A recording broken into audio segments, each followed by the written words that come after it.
Okay, so there's another book out that I want you to consider. It's called The Envoy, Mastering the Art of Diplomacy with Trump and the World. It is written by the former ambassador to the EU under the Trump administration.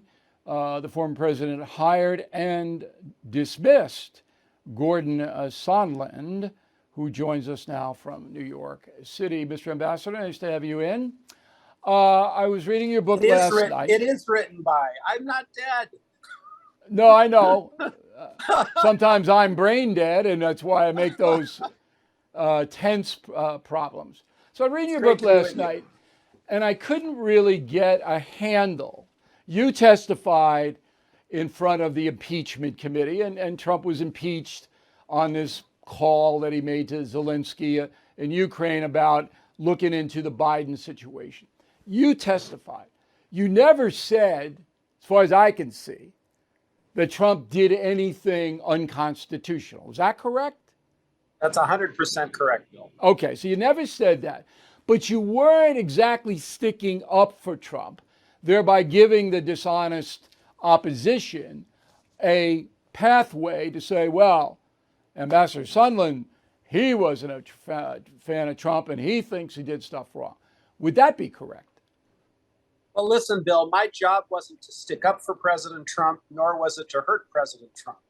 I didn't want to testify in the first place. I would have been happy to go back to Brussels and get back to my job.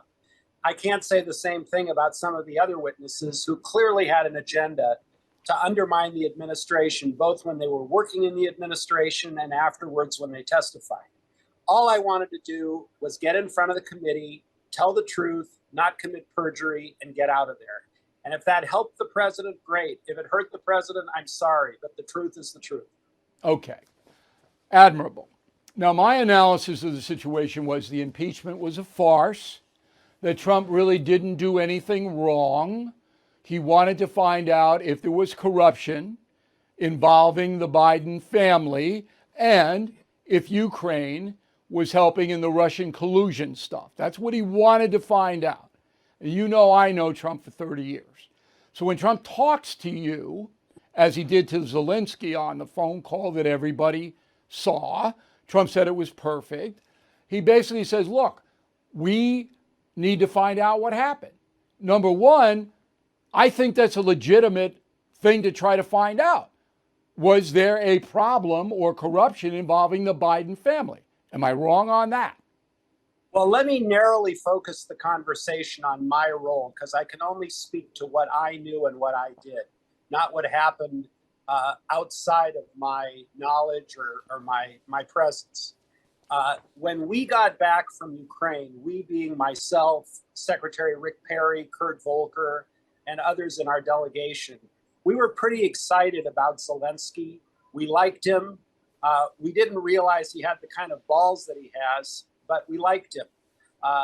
No one would know that until this war started. So we went in to talk to the president. We said, look, just get this guy in for a meeting. You're going to like him. What happens after that, who knows? And Trump wasn't having any of it. He was cranky. He didn't like Ukraine. He didn't want to hear about Zelensky. And he wanted to push the whole thing off onto Rudy Giuliani, which we all looked at each other and said, what the hell does Rudy Giuliani have to do with this? He's not a part of the administration. He's your lawyer. And Trump said, well, if you want to do anything on Ukraine, talk to Rudy.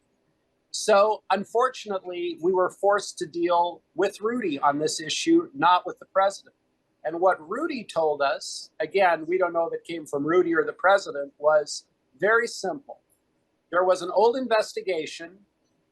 There was no description of what the investigation was about. It was just about corruption. It was an investigation on corruption started by Zelensky's predecessor. All Trump wanted, according to Rudy, was that investigation would be cranked up again, which, by the way, Zelensky campaigned on that issue, that he was going to open up new investigations or restart old ones into corruption. And that's all Trump wanted. He wanted a public announcement that Zelensky would restart an investigation, and in return for that, he would give him an Oval meeting. That was it. And then, there's nothing wrong with that. No, there was nothing wrong with that. But he gets impeached. Nothing. He gets impeached. Nothing. But as you know, again, thanks to the media, this thing got spun up, Rudy started adding ornaments onto the tree beyond just the restart of the investigation. And then pretty soon military aid was suspended for a period of time. Again, all of that happened outside of my personal knowledge. I was dealing with someone else. I can see how that could get out of control. But the military aid, look, it was reinstated. It was only a short period of time. You know Donald Trump and his concentration span. He goes in, he goes out, okay? Whatever is bothering him. That's an understatement. Okay. Let me ask you about Ukraine today. I've been supportive of the Biden administration sending military and humanitarian aid to the Ukrainians.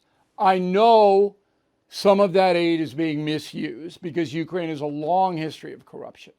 So I know that's happening, but I still think it's worthy to try to hurt Putin.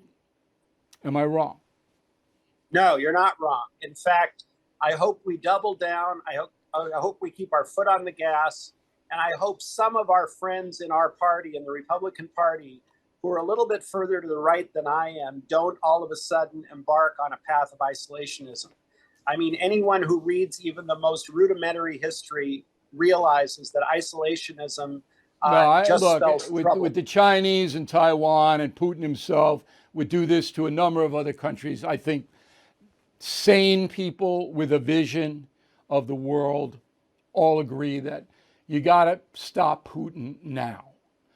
The book is The Envoy. The author, Gordon Sondland, who's still alive, he did write the book, and I misstated up top. I'm enjoying reading it. So thanks for coming on, Mr. Ambassador. Very kind of you.